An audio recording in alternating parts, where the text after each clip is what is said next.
So this is the outside of that inlet.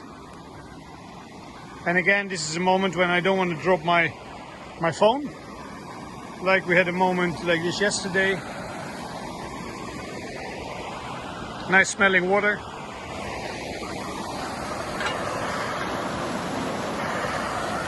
После того, в решетке отобрали более крупные частицы, потом стоки идут сюда, это песколовка называется. Осаждается песок на дно. So this is, so they took in this building, they take out the big fragments and the small fragments are settling here. There are 8 basins, out of which only 2 basins are working. And with the basin, I mean, well, I'll walk over here. I mean this thing, but you'll probably, this will all be familiar stuff for you. So this is the basin, but this one is under repair. Это первичный отстойник радиальный. So this is the... Опоры металлические, они сгнили. И сварщики слесаря наши ставили. So what he's saying is these supports, they were totally rusted and rotten. And here you can see what will happen. You can see what will happen in case they don't repair those supports. So here already, this whole channel, or the side thing or whatever it was, is destroyed. And then here we go to...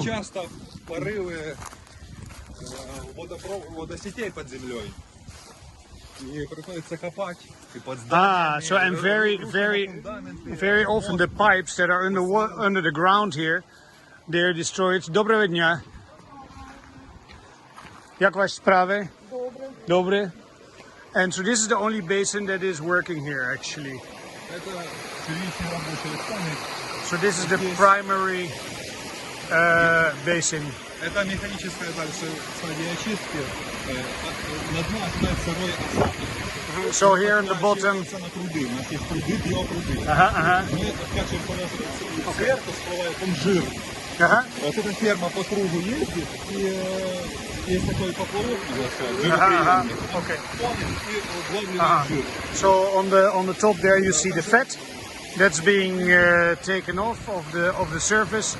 And there's some kind of sediment on the bottom which goes to some sort of bio receiver as they call it. But again, I'm probably telling you in my amateuristic explanation what you studied already 20, 30 or 40 years ago. This one is also, you can see this one is also damaged.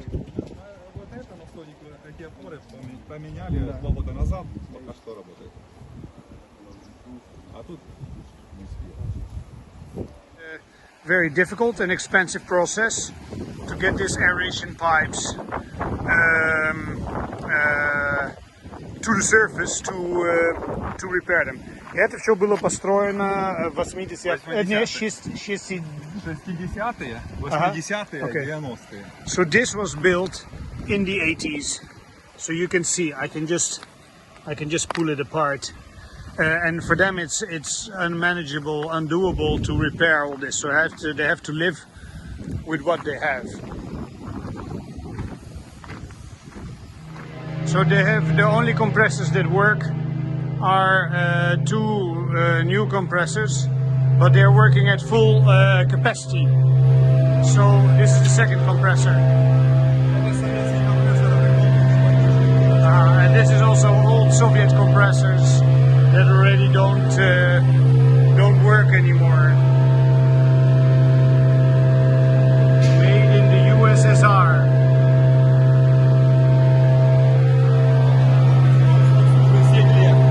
And this one is 7 years old.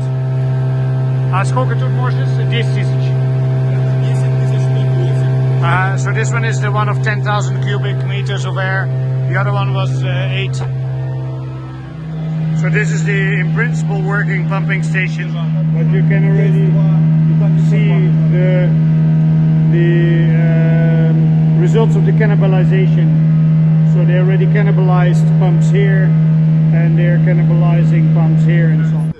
So it's interesting. They have another few problems. So first of all, most of the equipment, they don't have the money for the spare parts for renovation. Second, all of the equipment that is here, it's already so dated that you cannot speak of any type of energy efficiency. Thirdly, is that for a lot of this Soviet equipment, the spare parts that were still available used to come from Russia, and now obviously the supply of those spare parts from Russia has completely stopped. So the Soviet equipment that is still here from 62, 69, 1980 and so on, they used to be able to get spare parts from Russia, but now not anymore. So that's an additional risk. We're here 30 kilometers away from the border with Russia. This is an attack by the Shahid Iranian drones. When they cross the border, you have about 12 minutes to find cover. If a rocket is fired from, for example, Kursk, 200 kilometers away from here, it arrives within 51 seconds. So you can imagine how difficult it is for people to live here in safety. So here we have an interesting situation. I'm in the hospital. We have on the right side we have the director of the hospital, this lady who represents the local government, and this is the director of the Vodokanal. And I got them all together. So we have local government, we have the municipal enterprise of the Vodokanal, and we have a crucial, essential consumer of the water, which is the hospital. Altogether, we are discussing the situation with water here in the small city, the town of Zmiev in the Kharkiv Oblast.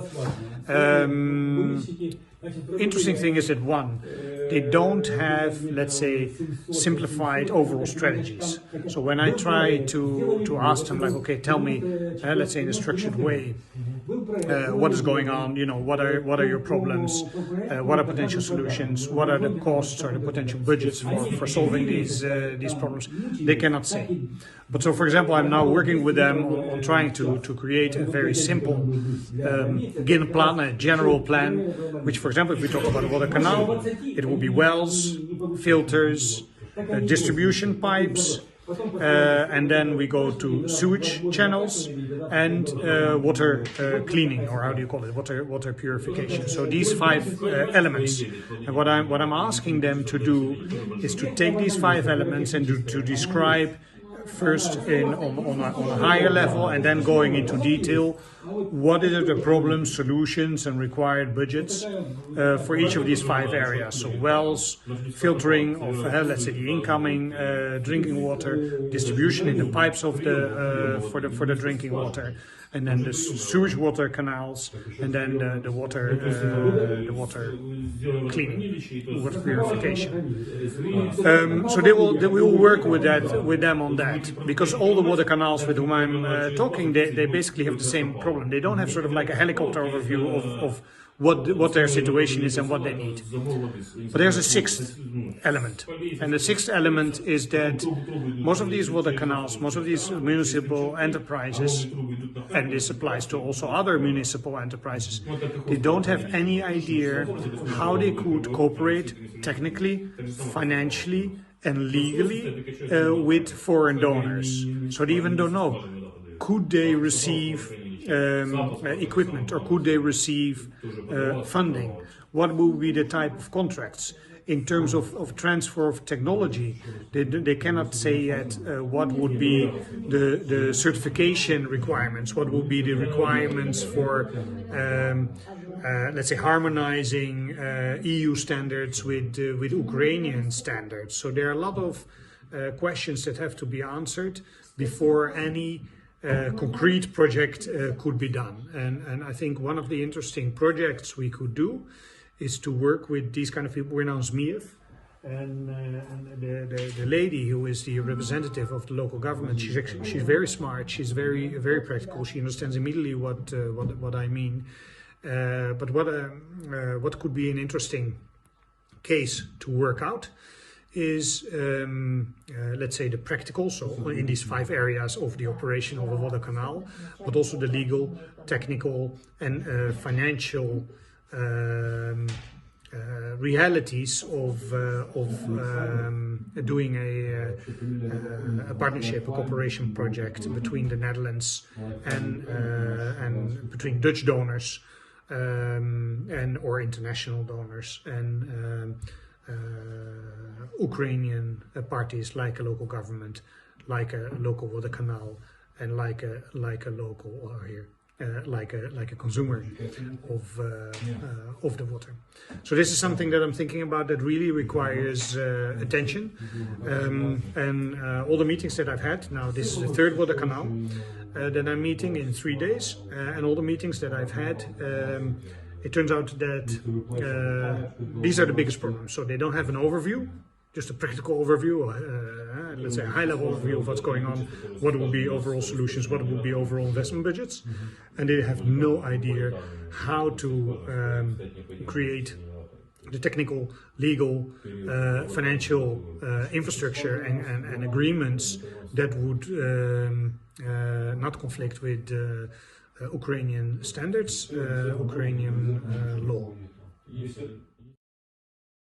This is the water treatment plant from the опять вот это 5000 человек, да? So around 5,000 plus people. So this is the first collector of такой маленький. This is the first collector of the sewage from the village.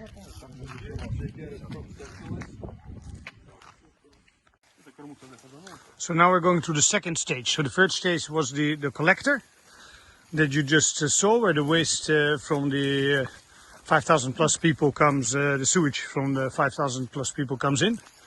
And now we're going to... А как вы это называете? Где мы сейчас?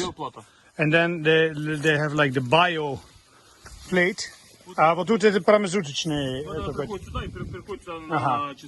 So this is the same type of sewage that we saw in the rectangular basins. And this they call... Вот такие приемники для очищения, ну, с камышом. Оно там и с крупной фракцией щебня землей поступает сюда, и камыш перерабатывает его. И все. Да. 1, 2, 3, и потом только на выходе идут колодца вода. So they call these bio plates.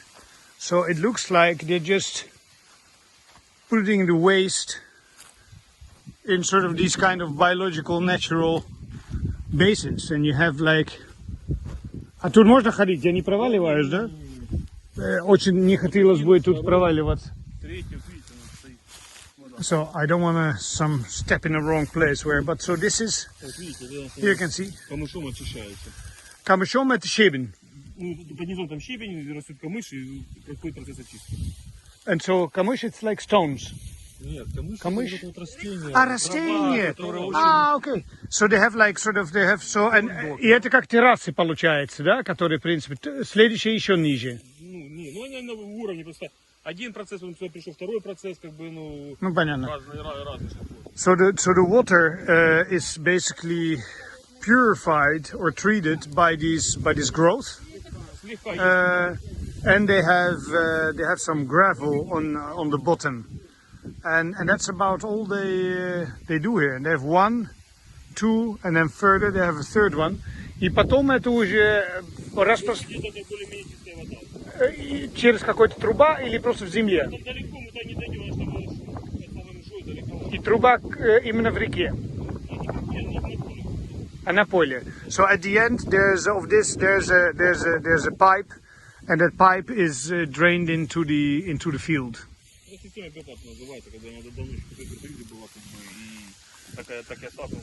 So this is he's saying this is called the system of bioplates that has been in use since the time of the Soviet Union, and they are of the opinion that it's the most efficient way to treat.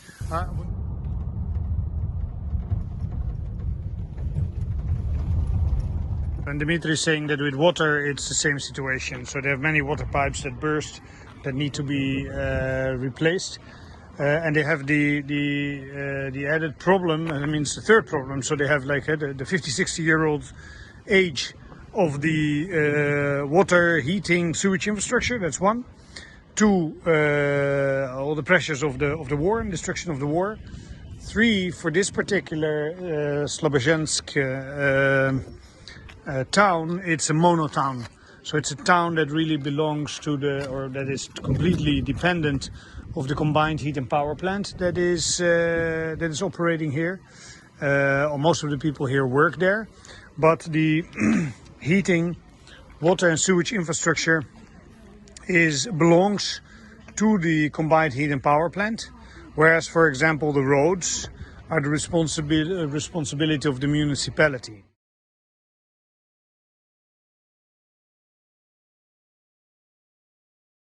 Oh, and this is now they're telling about, this is the culture palace where the rocket hit, and over there runs the sewage channel, which was destroyed because of the small sort of earthquake that happened here.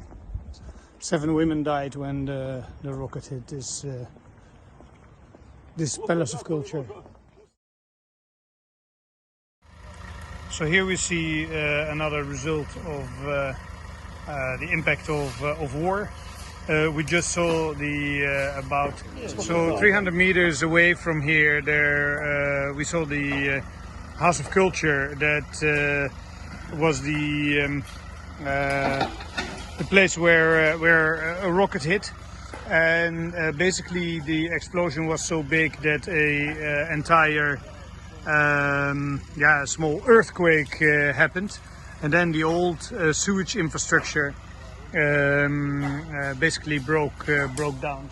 So the sewage pipe that is under here, it processes the sewage of about 20,000 people in this town of Lozovo. You see there. Вот уже оно и от времени, и больше открыло. Вот вы бачите, торчить только остаток трубы. То есть потолка трубы, як такого, і нема. От, ви бачите, от, зазубі, от, труба. Окей. Это остатки трубы. То есть верхушка трубы провалилась, и, естественно, перекрыла коллектор, и вода уже не поступает. So that is basically where the sewage pipe collapsed. Это что там, вот эта дырка? And this is actually what you see here is the heat, is the channel for the district heating pipes, but that is still functioning. And this is how they're trying to do the repairs. So, and these are the new sewage pipes that they are installing.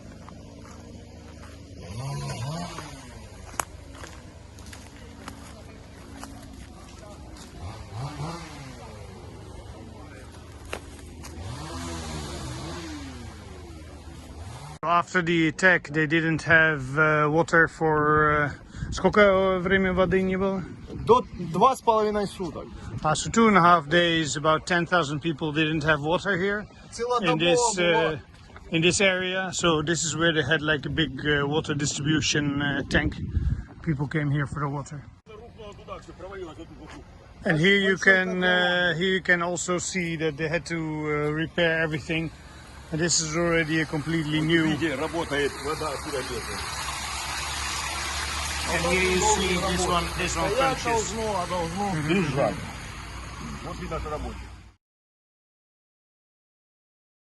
So here I am in the administration of Snihurivka.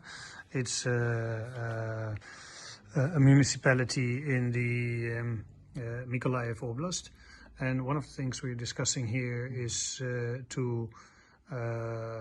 their need to modernize the pumping station for their irrigation system, because they have 2 pumping stations for irrigation here. One was built in '56 and the other one was built in the '70s.